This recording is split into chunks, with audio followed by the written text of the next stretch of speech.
So when I say the word conformity, what are the first things that come to your mind? Not being yourself. Not being yourself. What else? Staying the same or staying put. Staying the same.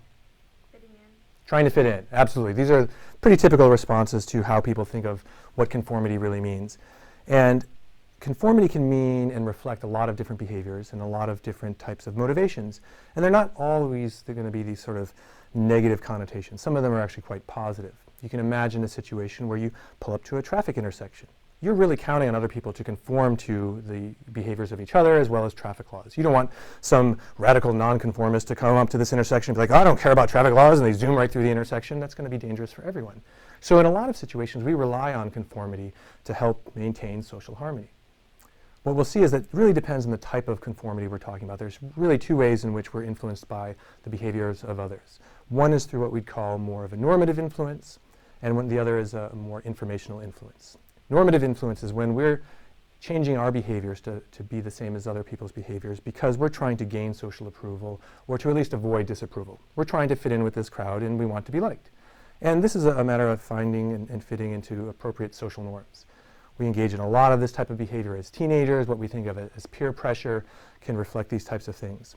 I remember when I was in middle school, and this is the prime time in your life to be thinking about peer pressure.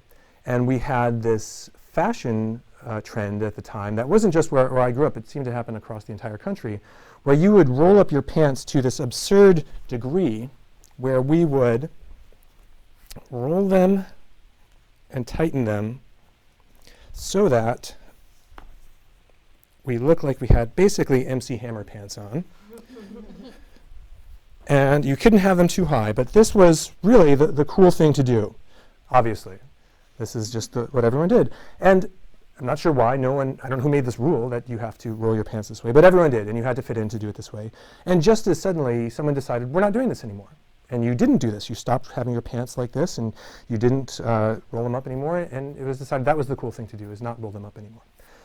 It's pretty harmless to think about fashion trends in this way as reflecting normative influence, but it can lead to some other unhealthy behaviors, risky behaviors that people sometimes engage in just to try and fit in and be cool. But on the other hand, there's also some other aspects of just social entertainment that really rely on normative influence. If you've ever been to any type of sporting event, a baseball game, a football game, and you see everyone doing the wave, and you're just waiting for your turn, you come out, and everyone's doing it. You're fitting in with this group, and everyone's engaging in this behavior. It's super fun to do the wave. You might be there and think you're like, well, I'm not a nonconformist. I'm not going to do the wave. And you're kind of a party pooper if you're doing that. So it's kind of fun to do those sorts of things. If you've ever been to a wedding, it's kind of fun to do the cha-cha slide or to do the YMCA or any of those embarrassing dances that involve doing what everyone else is doing. It's part of just making it a little bit more fun when you're sharing that experience with other people.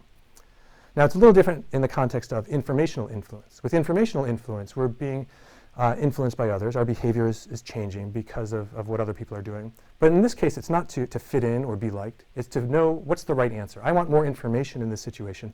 Other people can provide that information for me. An example of this, when I lived in a city before coming to Bellingham, and they would collect our garbage and recycling every week. Actually, the recycling was collected every other week. And in those situations, you would forget sometimes, is this a week where they're going to collect our recycling bins or not? And so you would open your front door and look out and see, do my neighbors have their bins out? I want to know, do other people have their bins out? That would tell me, in fact, yes, tomorrow is a recycling day, put out your recycling. And it wasn't a motivation to be liked or respected by my neighbors. I wasn't concerned if Jim and Joan down the street were going to think I'm cool if I'm recycling or not. I just wanted to know the right answer. And this was the quickest way to get that information. I did change my behavior because of what other people were doing, but for being right instead of being cool or liked. So keep all of this in mind the next time we think about what it means to conform to the behaviors of others. We might have these sort of negative connotations in mind, that it means peer pressure and not being unique and staying put. But in a lot of other ways, it means having fun and doing the right thing in those situations.